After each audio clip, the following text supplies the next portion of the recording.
Hi, everyone. Thanks so much for joining in these in-between days between Christmas and New Year. Obviously, as one would expect, it is fairly quiet out there, but I think there are some really important dynamics that are going on, and there has been pockets of volatility too. So, never forget that this can be a very busy time for financial markets as well. So let's dive straight into the charts because that's why we're all here.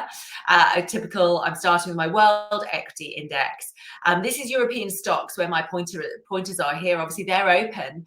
US markets are closed, and most Asian markets now are closed until Friday. A lot of closures over the new year, ahead of the new year.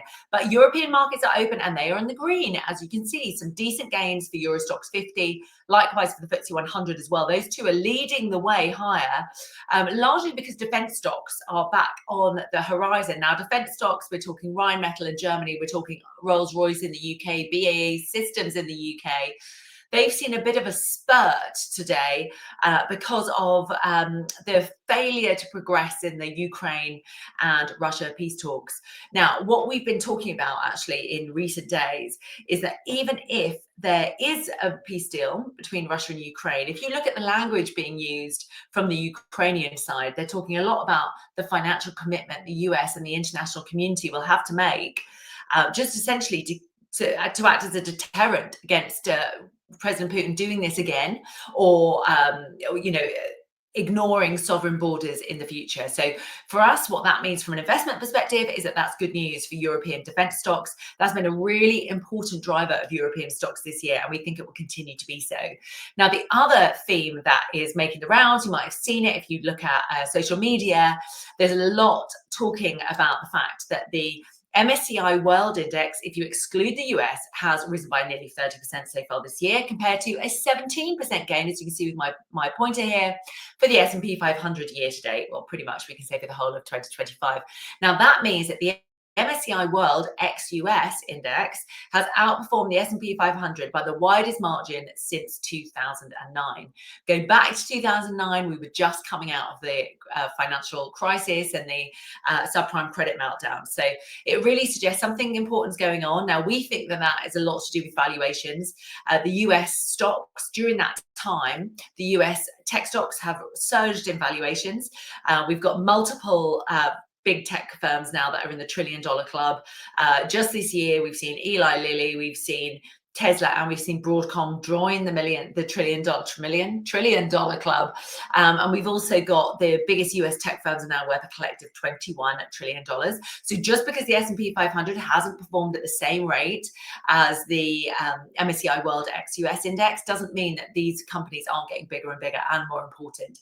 Of course they are. And I think as we move towards 2026, the focus is AI is expected to, there's a lot of talk about AI, a lot of people, a lot of investment banks, for example, a lot of analysts out there saying AI is going to be a big theme and they're going to look for, they still want to be invested in tech, maybe broadening out beyond the Magnificent Seven.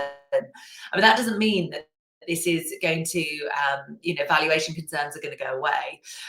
We still expect these tech stocks to absolutely dominate, but what it suggests, the outperformance of, look at these European indices all outperforming versus their US counterparts. What this essentially means is that maybe the US is slightly less attractive because it's so expensive right now. AI can still be a theme. We can still see stocks brought beyond the Magnificent 70 very, very well next year. Look, a 17% gain for the S&P 500 is a stunning rally, even if it has underperformed European and other global indices. But the fact that you've got this concentration of tech stocks, that tech stocks are so richly valued at the moment, PE ratios are huge. I think that's a bit off-putting for investors, and we expect that theme to continue into next year. Now, on Monday, we saw a lot of volatility in one market in particular. That was the silver market. Now, silver, look at these candlesticks on the right-hand side here. Silver absolutely surged on the end of last week and moving into Monday, rose to a high of $84, which is a record high for silver, $84 an ounce. Then look at it. What goes up must come down. It absolutely sunk yesterday. Did maintain life above the $70 level, which is what we expected. But I mean, you essentially got a $12 range in one day, which is absolutely huge for silver. I mean, just look at it over this time last January. It was this time in January, the start of this year. Look at the tiny, tiny candles, and it gets bigger and bigger and bigger. And basically, since October, it's been getting much bigger. So since, what was it that changed in October? Well, there's been quite a lot of things, including a rapid pace of Fed unwinding monetary tightening. So a lot more liquidity being pumped into the system through Fed rate cuts. 3 of those. We get FOMC minutes today. Don't expect that to change the dial too much, but that has really driven the silver price, along with other factors as well. Supply and demand. Supply is very tight for silver. That's not easy to come on board.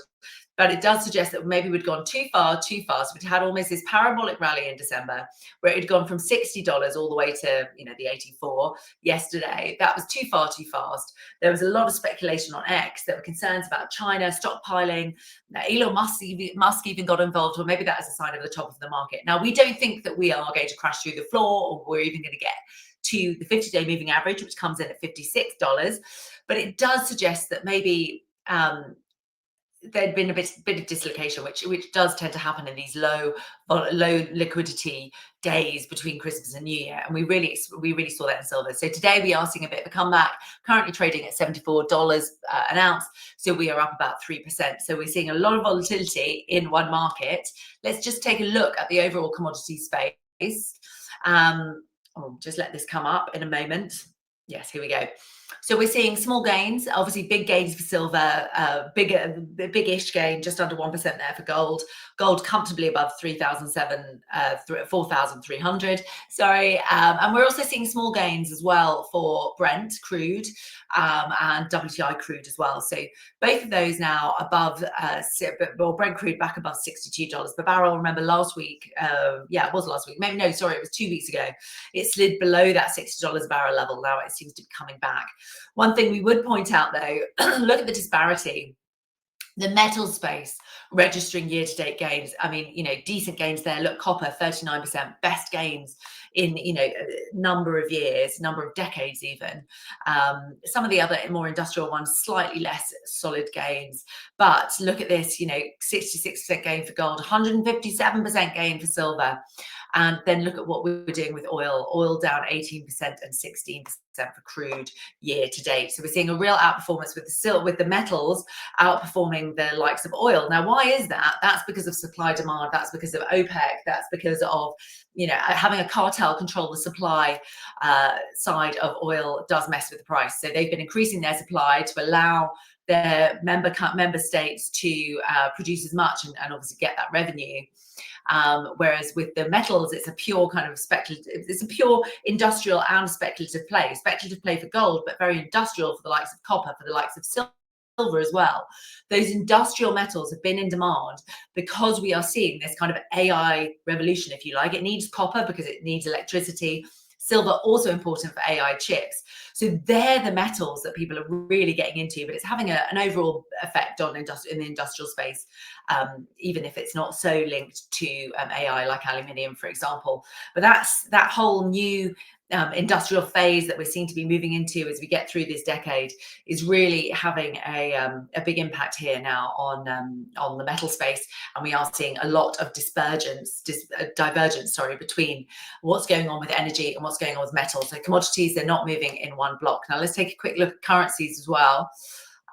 Sorry, this is a little bit slow today, but this is year to date. Dollar is really, really weak.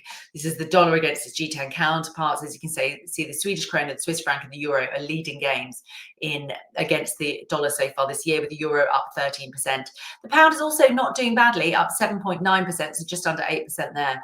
But if we look at it just in the last few days, a much more mixed performance. The pound is actually doing okay. Gains have been quite small, with some weakness there in the Kiwi dollar and the Norwegian dollar. So we really are starting to see just in the last few days a bit more divergence, but overall it's still a very weak dollar outlook. Now I just want to show you the S&P 500, what's been moving this year. Again, sorry, apologies, this is taking a little while to come up. And if you look at the top performers this year, we've got SanDisk's up 578%, Western Digital up nearly 300%, Warner Brothers up 172%, and Robinhood Markets up 215%. None of these are big tech firms. None of these are magnificent tech firms, the Magnificent Seven. We've got Micron Technology, which is a chip maker, and we've got Palantir, which will make the top 10 performing best stocks in 2025. But we don't have the likes of Nvidia. So there has been a bit of a changing of the guard. It also suggests that the tech trade is widening out, and maybe it will need to widen out again. Now, some of the weakest companies in the S&P 500 this year include Lululemon. Yesterday we had Paramount, but that's obviously come out of there. But Paramount has also been fairly weak. But they're largely to do with company-specific factors. So Lululemon is seen to maybe have just kind of run out of ideas, has been really targeted by short sellers as well, because they don't actually believe in the current leadership team. We've also seen, obviously, Paramount has put these massive bid in for Warner Brothers. Warner Brothers is benefiting from it, but Paramount isn't. So what we're trying to say here is that there's a lot of company-specific factors that have weighed on stocks this year, and those at the top, so the best performers, overall it's been a good year, as I said, for global stock indices, but the best performers that we've seen have been a real mix. It's not just dominated by the Magnificent Seven anymore. Now, I just want to take a quick look at what's going on with the German DAX as well. We can actually go back to... we can go back here to world equity indices just to see what's been going on. Oh, apologies, guys. This is absolutely stalling, which is probably not a bad time for me to leave it there then. Thank you so much for joining throughout the year. It's just left for me now to wish you a happy new year. Oh, look, and the DAX chart has come up.